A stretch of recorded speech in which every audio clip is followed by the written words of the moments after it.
Hey, welcome back. It is a beautiful day here in Connecticut. It's 55 degrees this morning, or just before 7 o'clock. And I'm excited to see what the summer's going to bring. We are in quarter two, so we're going to see the end. We are seeing the end of production of Model S and X officially. Keep seeing some things pop up in inventory, like some Model S's. No Model X's at all, which is very surprising. And then also we're seeing we saw the last signature Model X roll off the line, and everyone signed it, and that was beautiful. We saw consumer data come out on car brands with the most loyalty. Tesla was number one. We love to see that. We're seeing a lot of other things come out too. We're seeing hardware 4 Plus, so it's got double the memory allegedly of hardware 4. So I think that's interesting because this is the first time that we're seeing a plus added to a hardware instead of a 0.5. So that's pretty cool as well.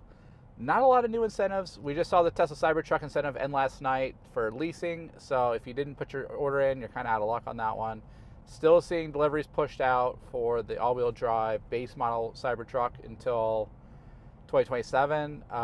People are starting to say that, hey, I'm starting to get like FOMO a little bit. So then they upgraded the premium, which I think that's kind of what Tesla's tactic was, in my opinion. It was, hey, let's drive up demand of the Cybertruck, at least for the base model, and then make them wait forever, and then they're just going to upgrade to the premium anyway, and then they don't have to sell as many, discounted Cybertrucks, if you will. I know I was really close to doing that because I was looking at the Cyberbeast. Still on the fence of if I want to get the base or the Cyberbeast. I don't really know yet, but we are seeing a lot of people do that. Additionally, with that, I don't know how true it is. I haven't really seen anyone officially take delivery of a base all-wheel drive yet for that $59,000 Cybertruck. In my opinion, I don't think it really makes sense for Tesla to really rush those orders, if you know what I mean, just due to demand. I would be rushing the $70,000 orders compared to that, so that way they can get more revenue off of that. Seeing now that's May, we are seeing hardware 3 version 14 Lite coming out next month. People are getting a little excited for that. I know I am as well. I want to be able to, experience version 14 with this car. I don't know how well it's going to go. I do know that I've seen a lot more phantom braking with my car, a lot more like jerkiness. It's not as smooth as it has been in the past. And I think that's not necessarily a big zonk in my opinion, because I do know that they're trying to tweak everything, get it ready to roll out for software, because you can't just roll it out right away and then, expect a big change in the car's architecture as well as changing how it reacts. But hopefully it gets a little bit better. I will say that I think that the car in general is doing better with each update, but there are a few times where it's like, just, oh gosh, I don't know what to do. It's crazy. One example would be whenever it had to actually come to a decision making, getting onto a roundabout, finally got a clear way on the left side to get onto the roundabout, but as we're getting ready to get on, there's a family crossing the road inside a crosswalk.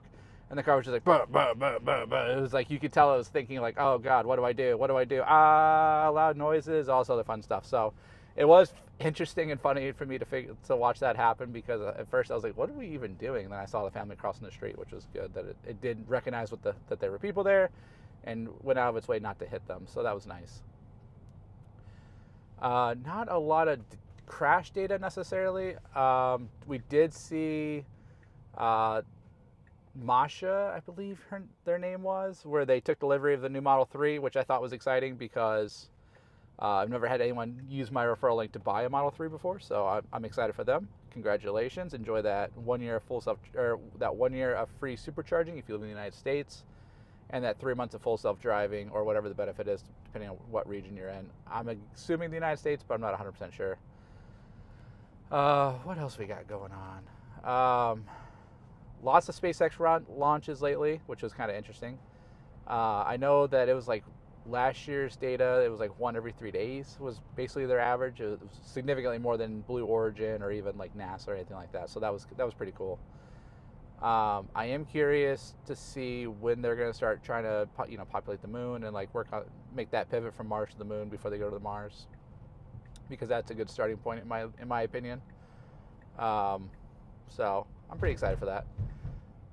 Let me know down below what you think SpaceX should really be doing. Do you think that they should be trying to occupy the moon, or do you think they should keep going with Mars?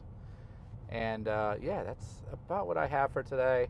you would like to test drive a brand new Tesla, please use that referral link to book your demo drive, and then you also get 3 months of full self-driving on 3Y and Cybertruck.